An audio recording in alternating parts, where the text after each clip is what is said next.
Saudações de paz, povo de Deus, eu sou o pastor Clarindo e estamos aqui com mais um vídeo sobre cura e libertação.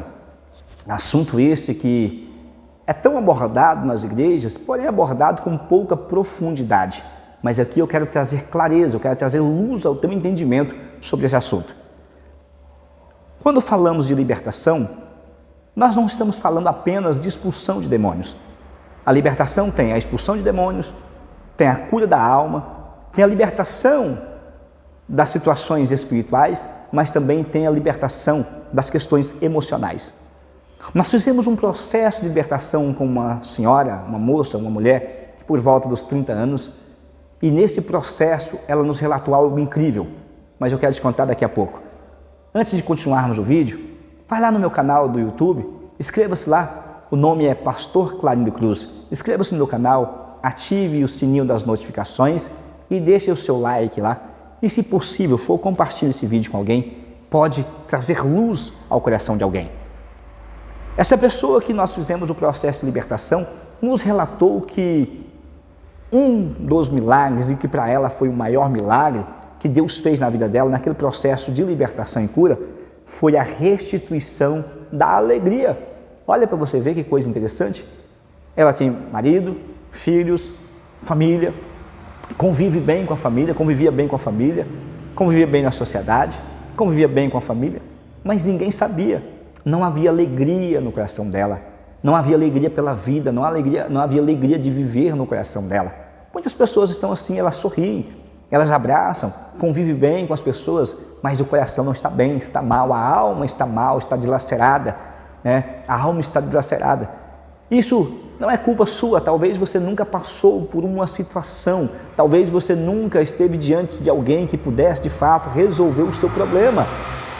Isso é fácil, é só você encontrar alguém que de fato tenha autoridade no assunto e essa pessoa pode trazer cura na tua alma. E essa jovem diz que após aquele processo de libertação e cura, a alegria do viver voltou na vida dela. Ela continua com problemas, desculpa pelo barulho que passou aí. Ela tem problemas, ela tem dificuldade, porém agora ela enfrenta isso com uma disposição muito grande. A libertação em si fala de expulsão de demônios, mas depois da expulsão de demônios, você precisa trazer uma verdade, que é a palavra de Deus, em toda a tua vida, em toda a tua história, em tudo aquilo que você já vivenciou. Isso é a libertação. Ou seja, quando você traz a palavra como luz na tua história. Muitas pessoas erraram, muitas pessoas pecaram. E o que é pecar? É fazer aquilo que é contra a palavra de Deus. E muitas vezes você pecou e não sabia que tinha pecado, porque você não sabia que aquilo era contra a palavra de Deus. No processo de libertação que eu faço com as pessoas, há uma lista de pecados. Eu falo com as pessoas sobre a libertação e a primeira coisa que eu passo para ela é a lista de pecados. Elas assustam quando elas começam a olhar e falam: pastor, eu jamais imaginava que existia tanto pecado. E elas dizem assim: eu jamais imaginava que eu tinha pecado tanto.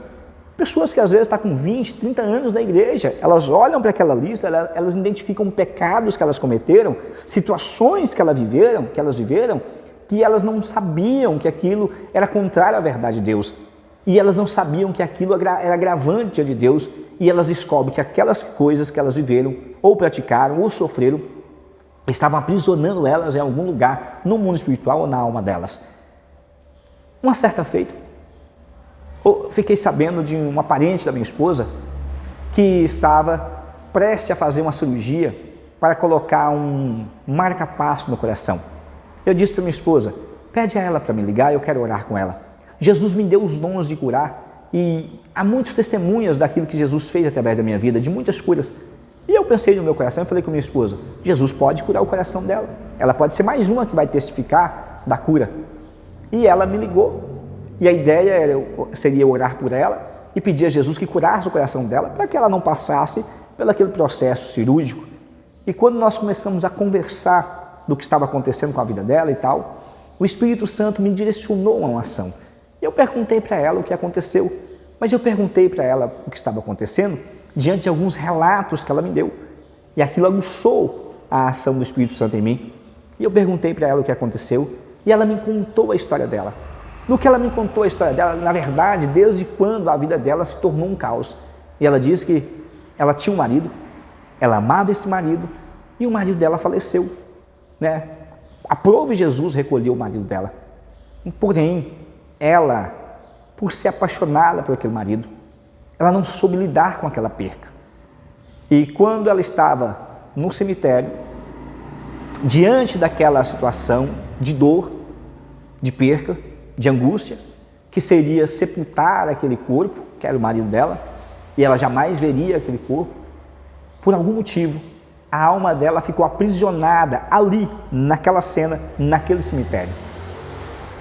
Por algum motivo, a alma dela, o inimigo achou legalidade e a alma dela ficou aprisionada ali. Fragmentos da alma dela ficou aprisionado naquele lugar. E porque a alma dela ficou aprisionada em um cemitério, o corpo físico dela começou a morrer. A um ponto que ela ia fazer uma cirurgia para colocar um marca-passo no coração, porque o coração dela estava fraco. Eu não estou dizendo que marca-passo não é Jesus. Conheço pessoas que têm marca-passo que foram necessários colocar. O que eu estou dizendo é que no caso dessa mulher, o problema era emocional, não era físico, não era no coração. Como ela procurou a medicina, é lógico que a medicina vai andar naquilo que é dado à medicina. E não estou desmerecendo a medicina é de Deus, é de Jesus. O que eu estou dizendo é que existem coisas que a medicina não resolve, mas Jesus resolve. E quando nós começamos a conversar, o Espírito Santo trouxe para o meu entendimento o que estava acontecendo, e eu disse a ela, você quer ser curada disso? Eu disse, você quer que Jesus mude esse percurso? Ela disse, quero. Eu falei, pois bem, nós estávamos falando pelo telefone, ela mora em Fortaleza, eu moro em Minas Gerais, a 2.500 quilômetros de distância. E o Espírito Santo me deu a direção de como libertar ela daquele cativeiro, daquela prisão que ela tinha adentrado, que estava trazendo morte para a vida dela.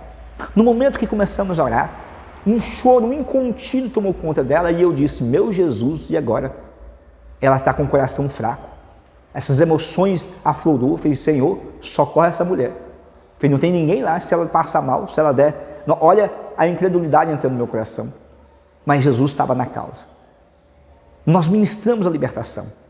Ela teve a visão aberta naquele momento e ela viu Jesus removendo ela daquele lugar. Ela viu Jesus removendo ela daquele cemitério, daquele lugar de morte. Ela viu. Fizemos um ato profético, não dá para eu falar tudo desse vídeo. E quando terminou aquele processo da libertação, aquele processo de retirar ela daquele ambiente, ela não estava lá fisicamente, a alma dela ficou aprisionada lá. A alma dela ficou apegada naquele lugar. Retiramos. Ela sentiu paz, ela sentiu alegria. E ela me disse que há quase 2 anos ela não tinha mais vida com Deus, ela não tinha força para orar, não tinha força para ir à igreja. Mas naquela hora, quando nós tiramos ali, que o coração dela ficou em paz, eu orei, o Espírito de Deus veio sobre ela e ela foi renovada, ela falou em língua, ela chorou de alegria naquela hora e a vida dela foi restaurada e ela não precisou passar pelo processo cirúrgico, porque aquilo que estava prendendo o coração dela físico soltou, que era um trauma, era uma prisão. Eu estou dando para você um testemunho sobre libertação. E às vezes, pessoas vivem coisas terríveis, difíceis e acham que são coisas naturais, porque não têm entendimento da palavra. Ela quase passou por um procedimento cirúrgico de forma desnecessária. Ela quase colocou um marca-passo no coração de forma desnecessária, porque Jesus veio naquele dia, libertou ela e quando libertou o coração dela voltou a bater normalmente e algum tempo atrás ela estava fazendo faculdade de medicina e tinha retomado a vida dela, estava uma benção. Hoje não tem notícias dela, mas estava uma bênção até a última vez que eu falei com ela. Fizemos a libertação de uma jovem que tinha problema de esterilidade. Ela tinha 27 anos, se não me engano, na época. Não tomava remédios, casada, querendo filhos, mas não engravidava. No processo de libertação, descobrimos 2 detalhes fundamentais para Deus libertar aquela jovem. Uma ação espiritual que precisava ser resolvida. A outra, um trauma no coração dela. Resolvemos as duas, a ação espiritual e resolvemos a questão do trauma. 1 mês e pouco depois, ela engravidou, gerou um lindo filho e hoje ela é muito feliz com esse filho. Ou seja, coisas que parece que não tem explicação, mas quando você passa por um processo de libertação, isso pode mudar a tua vida. Eu quero encerrar esse vídeo aqui com você, nesse dia chamado hoje, e quero falar de um último detalhe que a maioria das pessoas tem sofrido. Eu quero falar desse detalhe no próximo vídeo, lógico. Mas eu quero deixar você aqui consciente que o próximo vídeo eu vou falar com você sobre rejeição, que é um dos maiores inimigos dessa atualidade. Praticamente todas as pessoas, ou quase todas as pessoas, sofrem com rejeição. Te aguardo no próximo vídeo, em nome de Jesus.